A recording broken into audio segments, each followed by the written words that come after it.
Hey friends, this is Mark Suroviec, host of the Workplace Solutions podcast, inviting you to discover the joy of work. All right, Rhonda, how you doing today? I'm good. How about you? Oh, I'm fantastic. Glad to hear it. Glad to hear we had a little dip in the activity, but we're right back up there again. Okay. What does dip in the activity mean? Just, catching up with life for a minute. Life gets in the way sometimes. For real. Do you like my Viking helmet? Viking. Oh, I just noticed that. I came buzzing in so fast. Now, why do you have a Viking helmet? The real question is, why do you not have a Viking helmet? No. No, Mark. In the real world, my question is the one. That's fair. Alice got it for our little one, Lucy, who will be 3 soon. There's a TV show that she absolutely loves called Bluey on Disney+. It is quite enjoyable even as an adult. But there's an episode of Bluey where the little one, the show, they're all blue heeler dogs in Australia, and the littlest blue heeler gets in a bad mood, so her dad puts on a Viking helmet and takes her around kind of terrorizing the house, and she calls him Bad Mood.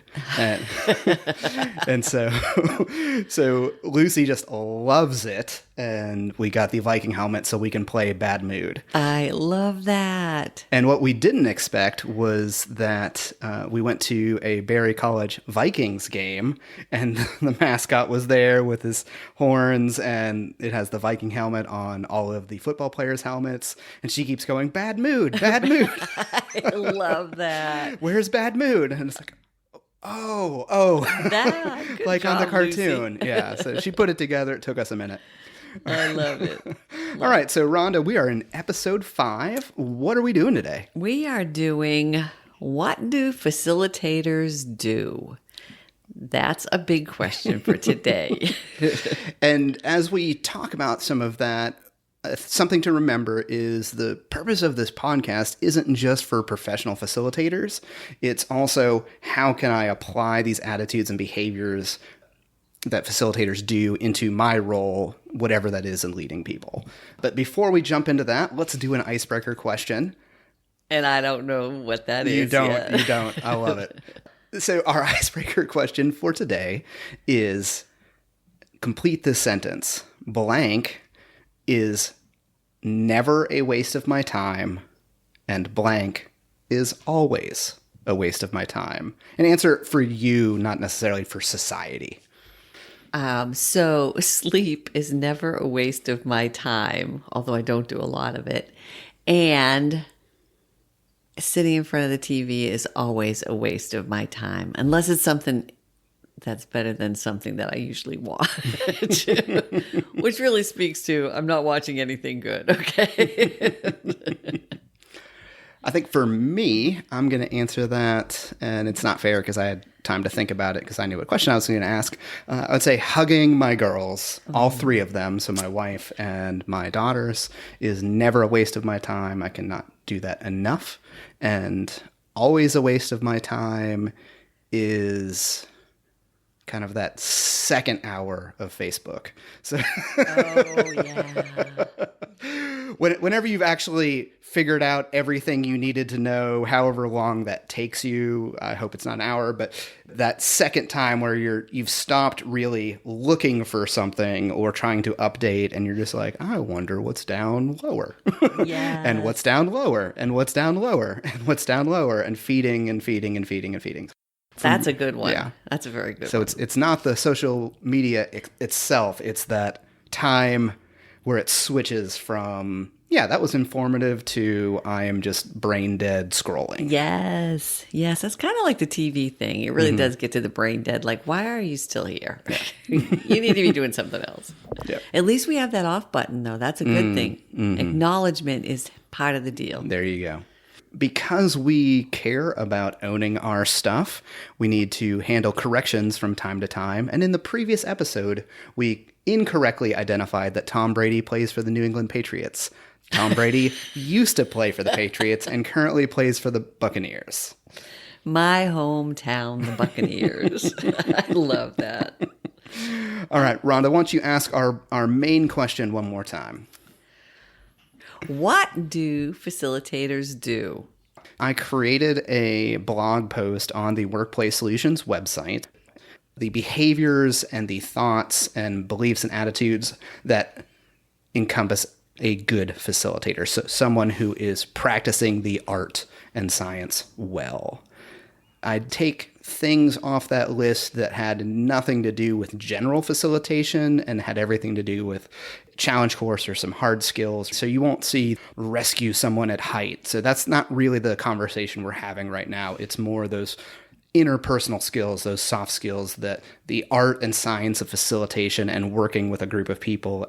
Which is basically what most leaders are doing. Not everybody is belaying or pulling someone off of a rescue pole. Yep. You're in the office. You've got the general day going on. So, yeah, that's a great one. I'm going to read through the list, and I would love for you to highlight some ones that are worth asking about and clarifying, and I'll pick some as well. Which ones seem important to you and strike your fancy? How does that sound? Sounds great. All right, so here's our list. All right. And the phone has already rang, so we did not go through our checklist. We'll get through the checklist. All right. There goes our podcasty.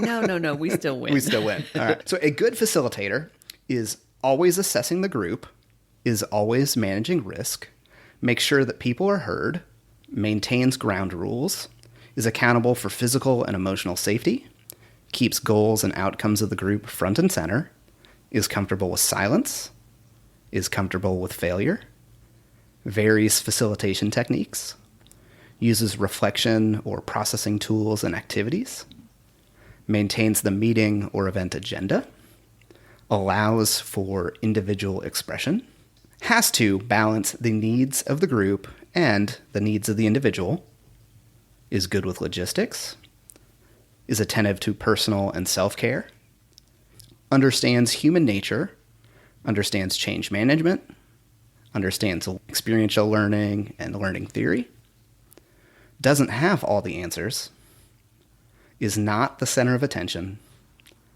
understands people are different, can adapt to new information or situations, knows their own beliefs and values, can do a lot with a little, often knows what is going to happen ahead of time, can anticipate problems, role models expected behavior, is likable, is aware of the weather or environment, can read body language, varies communication methods, listens for what is not said, is attentive, and never stops learning. And that was me talking for a very long time. So let's get Rhonda to ask us some questions or focus in on some of these key points. I think for me, the actually coming down to the end of it is listening to what is not said and anticipating problems. So reading the person really in their language, in their energy, in what's happening, and being willing to acknowledge that there could be something that's not setting right. And then you have to be bold enough to figure out what that is and know how to ask that question. Because if I ask the question wrong, I'm going to shut you down. But if I ask the question right, not only can I open you up, but I can open up the group, because those questions that aren't asked are usually the ones that 4 or 5 people haven't asked, not just that one person. So really reading the body language and really being present and anticipating a problem or change. It might not even be a problem. It just might be a change, or clarifying something, or just giving them the opportunity to speak. I was thinking, when you mentioned body language, one of the things I teach facilitators as they're learning is to look at the movement of people as they are stationary, which sounds counterintuitive. Let's say, for example, we've done an outdoor activity and we are standing around in a circle talking about said activity. There is a point in that conversation where folks start shifting their feet. Mm-hmm. They start leaning from one side to the other. They might cross their arms. It's a distinct change in their body language, and that tells me we need to sit down. It doesn't mean we're bored of the conversation. It might. It might. But we need to sit down. We've been standing too long. We start to shift. And so my automatic clock goes off at that point. whatever we're talking about now, I need to wrap up in the next 5 minutes so that we can change our body posture. And that comes back to being self-aware too, as a leader. That's sometimes we get caught up and we think that what we those next 5 minutes, what we have to say are so important. We have to say it no matter whether they're shifting or not. We got to get this out. And that's not necessarily true, because if you stop, reassess, reevaluate, and come back to it, then you have a whole new perspective from yourself and the group. All right, Rhonda, what else jumps out? Maintain the meeting or agenda. Okay, so I think agendas are important because when I come in, I want to know what's going to be happening. And if you follow that agenda, that's great, and make sure it's relevant to what we're training. But when you get off the agenda and go off on these tangents, and now you're into 30 minutes of my time, that gets a little, sometimes it's engaging, and sometimes it's like, wait, I'm looking at my watch. That was 10 minutes ago. Why are you still talking? So again, that comes back to self-awareness. Am I going over? And if I am, is the group engaged still? So that's staying with the agenda, meeting the needs of the people, and honoring time. Oh, absolutely. I know as a participant, I've been in events where it's gone over time and the next thing was a meal, and I could see the meal, but we couldn't leave. And I'm just, and when there's a food break, something about the laws of space-time speeds up or slows down, whichever way you're thinking about it. But 1 minute in waiting to go eat equals what feels like 10 minutes. And I have no idea what you're saying in those 1 minute, 10-minute breaks. It's like, are we going to go eat? Oh, he's still talking? oh, Why? We only have 30 minutes for lunch. Let's go one more thing that you're seeing here that jumps out to you that you'd like to speak about. Comfortable with silence. Okay. Who thinks about going someplace and not having someone talking at you, talking heads, all blah, blah, blah, blah, blah, blah. But the silence is where the gold is. Because when you ask your question or your poignant information and then you stop and look, how many wheels are turning out there? Can you see who's catching this, who's not? And are they willing to do something with it? So after you have a silence, you really need to step back into a real big push of what does that mean? Mm-hmm. What does that look like for you? I love silence. One of the things that people who are facilitating or trying to apply facilitation techniques to their role often get wrong in the beginning, especially young facilitators, not necessarily young, we'll say inexperienced. Inexperienced facilitators will have trouble with both silence and failure because they misunderstand what's happening. So with silence, you don't always know whether that's boredom, whether that's internal processing, whether that's really engaging the material. And there's ways to watch the body language, but you don't know. And people process at different speeds. You take a look at something like the DISC assessment, and you see that your D's and your I's are fast processors, and your S's and C's are slower processors. Doesn't mean they're dumb, doesn't mean they're slow or slow-witted. They just process slower, and that's okay. So when I think of silence, when you start to feel uncomfortable is just the beginning of when you should consider speaking again. And I would even say add another 30 to 45 seconds to that sometimes, because it's processing. And sometimes things need to ruminate. Sometimes things do need to be uncomfortable. And I mentioned the other thing that folks often struggle with is that idea of failure. So if I presented a challenge, especially when we're doing a team building activity, it is very tempting as a facilitator to try to adapt the rules of the activity so that the group succeeds in whatever we're doing. So if we're doing a bull ring and they have to put a ball on top of a ring and they've got strings in every direction, and if they drop it, oh no, you didn't drop it, it landed on a cloud. The group might need that. And oftentimes they don't. that wisdom of saying, what does failure actually accomplish? And what do we have an opportunity to learn from? Because in an experiential learning context, it's only failure if you fail to learn. It doesn't matter whether you drop the ball. And there's going to be people that view it as the competition, and that's the point. But it's not.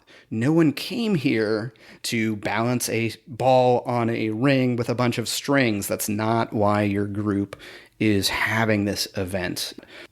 Interestingly, when you can see that that's not what it is, and you can put all those spokes to the different people in your group and say, well, I was pulling this tight and they weren't, so how do I work with them? So you can take those little tiny things in that, what you think is failure, and translate them into, how do I work with this group? How do I work with my peers? How do I understand it? Is this really failure? Are we learning to adjust to each other's D's and C's and DISC assessments? So a good facilitator, if I had to pick two, and only two from this list that kind of summarize everything, it's that a good facilitator is always assessing the group, and a good facilitator is always managing risk. A good facilitator is always assessing the group and is always managing risk. So there's those two things that are the core skills that everything else happens. So that means I am assessing the group. I'm watching everything. I'm seeing relationships. I'm seeing body language. I'm listening for things. I'm listening for what's not said, as you said so eloquently before. I am alert to all. And I'm thinking about what is happening next, which is a dual processing in the brain. So I'm kind of trying to be aware of as much as possible, and as I think about what's next. And then managing risk. And this is very easy to understand when you think of a ropes course facilitator. Yes, I'm belaying. That's a physical risk. Or I'm climbing. That's a physical risk. But managing risk isn't just in adventure contexts. It's all of the risks. It's, am I imposing things to the group that aren't pleasant? Am I putting them in an emotionally or psychologically unsafe place? Am I asking too much from them? Am I allowing bullying to go on? Am I allowing sexual harassment to not be challenged? There's a lot to managing risk just because you're dealing with people. And that is something that I think comes with experience, because there's so many things when I'm looking at someone, I really need to know, have an idea of the person, of the group, and maybe even of what their experience has been. I mean, that was a big thing that when you think about my experience with what you're saying, and if I have personal tragedy attached to that, there's a whole nother level of emotion that's going on. And I don't think we often think about the emotional aspect when we're doing these kind of things. But really, let's face it, I won't say a lot. I'll say the majority of people have triggers from either past work experience, past personal experience. So when they're in your care, you have to be careful about monitoring those things for risk management sakes, because where do you go with that? So that's learned over time, I think. And in a corporate context, some of those risks are political. Yeah. Yes. Are knowing what is allowed in that culture and what is not. What kind of honesty or vulnerability or transparency is appreciated and expected. So there's a lot under that managing risk. And a lot you can lose if you don't pay attention to those little tiny things. One that I want to highlight, just because I'm bad at it, has to balance the needs of the group versus the needs of the individual. This is one that's always been a struggle for me personally. I am very focused on the group and the group as this whole unit, moving them from one place to another.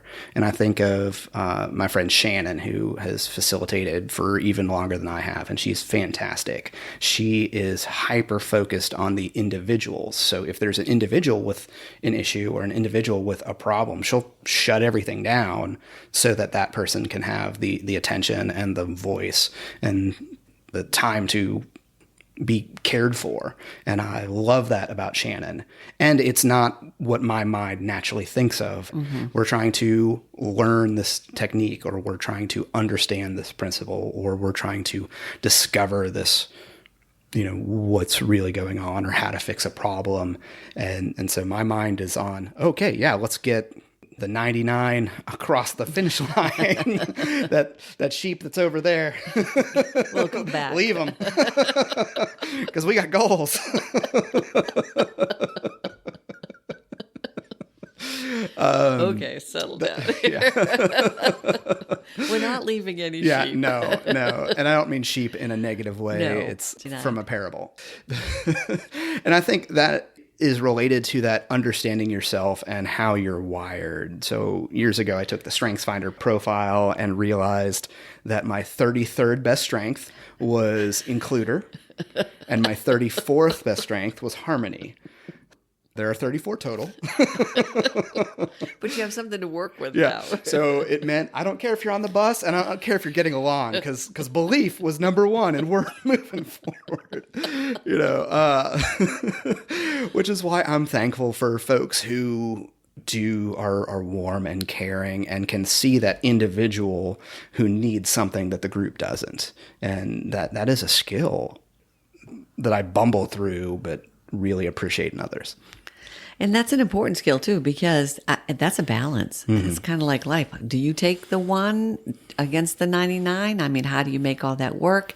I think that's one of the things I liked most about being in the classroom with like 70 or 80 people, was pulling that 1 out, but making that 1 relevant to everybody, because there's really a string in a lot of things. So balance, I think, is huge being a facilitator with this. And let me be clear, in an emergency, I can make that pretty well. Like the person with the broken leg, yes, we will stop and take care of them. Or if they're not breathing, we will stop and call 911.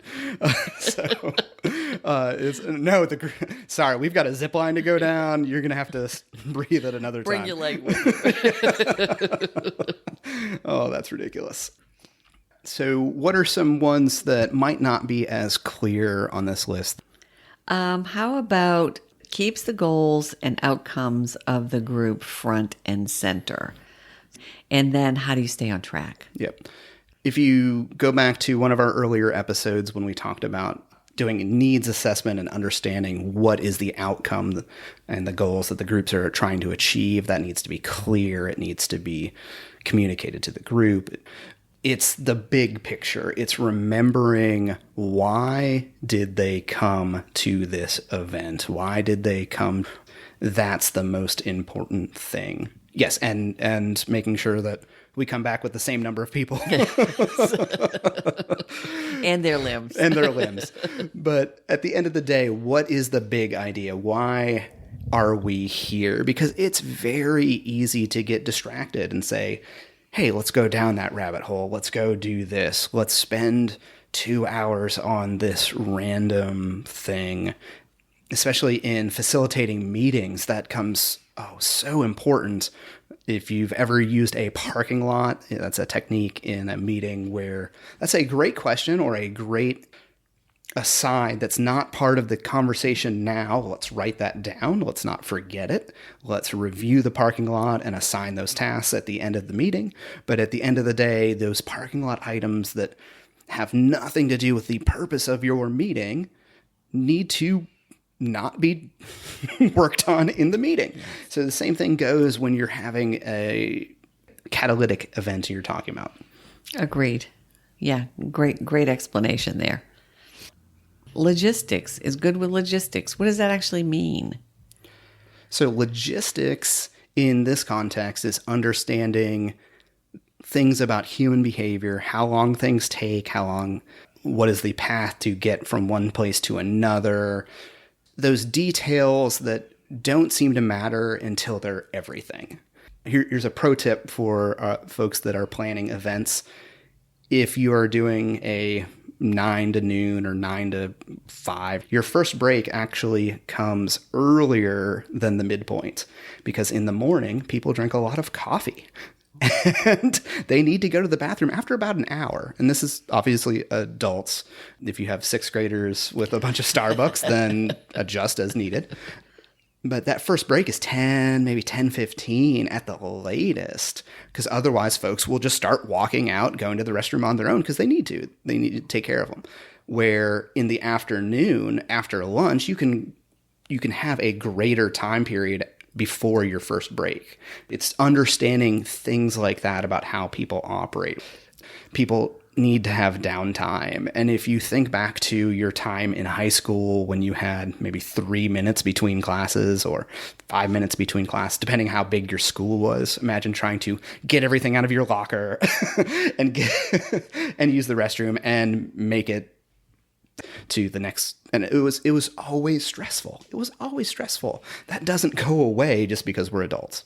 That was a great analogy. Having to be at one class and another class, and they're on different campuses, and how do you do all that? And when you have that stress going on, just trying to meet a need, I'm not really paying attention to what you're trying to teach me, because I'm really stressed out about, am I going to get to go to the bathroom before we come back from lunch? Because there's not enough time. Yeah. That was great. I like the way you put that in perspective.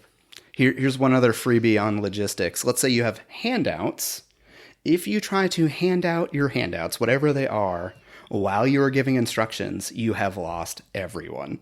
Amen. And I had forgotten this. I was a little out of practice, and it wasn't that long ago that I was co-facilitating experience, and folks were handing out papers, and immediately everyone was focused on the physical object being passed out in the classroom. And I'm just like, yep, I'm not going to talk, because no one's listening. And yes, they can recap what they heard in that way that kids can pretend that they were listening, but it's not really processing in their brain.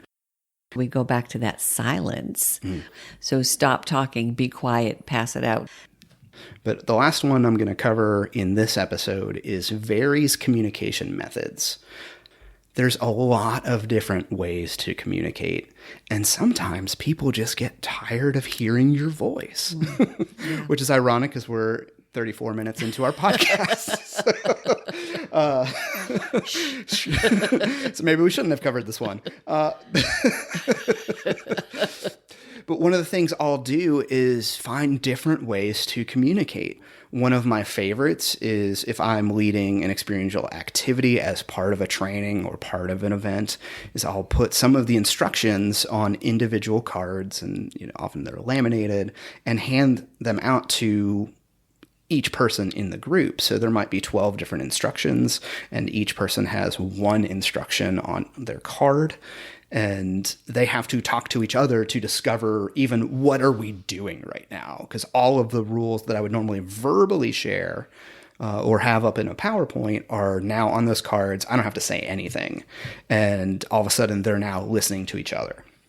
And then one thing I learned from my facilitator friend, Roger Greer. Roger was one of my original trainers. Love Roger so much, so I'm going to say thank you ahead of time. But Roger would have the group pick 2 people to represent the group. He would pull those 2 people aside and tell them all the instructions and have them ask whatever questions they needed to. And then it was now their responsibility to communicate everything to the group. Wow. And it was powerful because the only information they could get were from those 2 people, and they would look at Roger and go, "Hey, what's this?" He kind of shrug his shoulders and go, "They know. Ask them."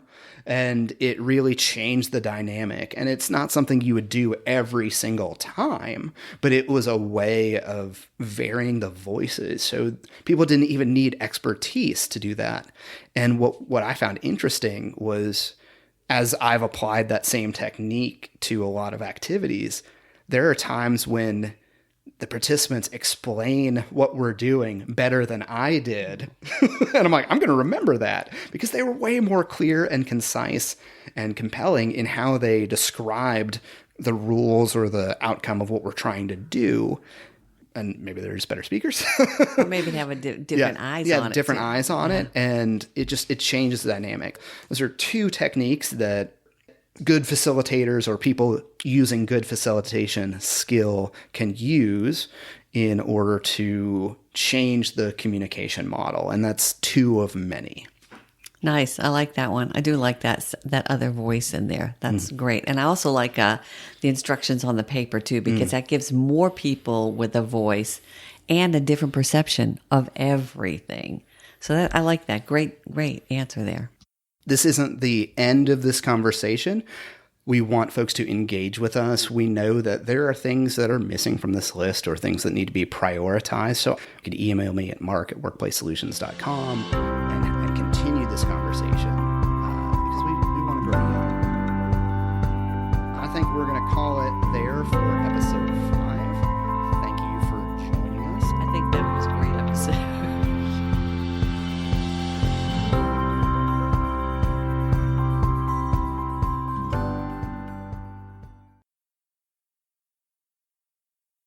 How can we? Oh, whoop, beep, beep, beep, beep.